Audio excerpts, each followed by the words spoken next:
Welcome friends. இன்றைக்கி வந்து நம்ம உளுந்து வச்சு மெதுவடை தான் செய்ய போகிறோம். அதுக்கு வந்து உளுந்து நான் 2 மணி நேரம் நல்லா ஊற வச்சு எடுத்து வச்சுருக்கேன். நான் வந்து இப்போது மிக்சியில் தான் அதை அரைக்க போகிறேன். நல்லா கொஞ்சமாக தண்ணி விட்டு நல்லா நைஸாக அரைச்சி எடுத்துக்கணும்.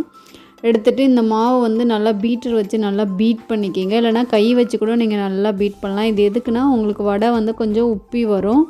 இதில் வந்து தேவையான அளவு உப்பு, பொடியாக கட் பண்ண இஞ்சி, வெங்காயம், கருவேப்பிலை, அதுக்கப்புறமா 2 டேபிள் ஸ்பூன் வந்து அரிசி மாவு, பெருங்காயத்தூள், இடித்த சோம்பு, மிளகு சேர்த்துக்குங்க. பச்சை மிளகா இருந்தாலும் பொடிசாக கட் பண்ணி சேர்த்துக்குங்க. ரொம்ப வாசமாக நல்லாயிருக்கும். நான் வந்து இன்றைக்கி சேர்க்கல.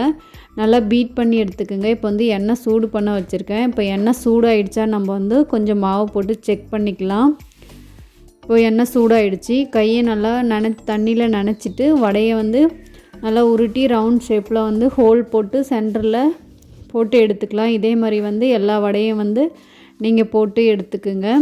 இப்போ வந்து கிரைண்டரில் மாவு அரைச்சிங்க அப்படின்னா மாவு வந்து உங்களுக்கு கொஞ்சம் கூட வரும். அதே மாதிரி வடையும் வந்து இதை மிக்சியில் அரைக்கிறத விட கிரைண்டரில் அரைக்கும் போது வந்து உங்களுக்கு இன்னும் நல்லா மொறுமொறுன்னு உள்ள சாஃப்டாகவும் கிடைக்கும்.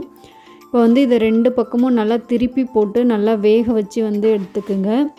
இதுவுமே பார்த்திங்கன்னா வடை உங்களுக்கு மேலே நல்லா கிரிப்ஸியாக இருக்கும், உள்ளே வந்து ரொம்ப சாஃப்டாக இருக்கும். நீங்களே இதேமாரி ட்ரை பண்ணி பாருங்கள். செஞ்சு உங்கள் குழந்தைங்களுக்கு கொடுங்க. இந்த வீடியோ பிடிச்சிருந்துச்சு அப்படின்னா லைக் பண்ணுங்கள், ஷேர் பண்ணுங்கள், சப்ஸ்கிரைப் பண்ணுங்கள். வீடியோ பார்த்தா அனைவருக்கும் நன்றி.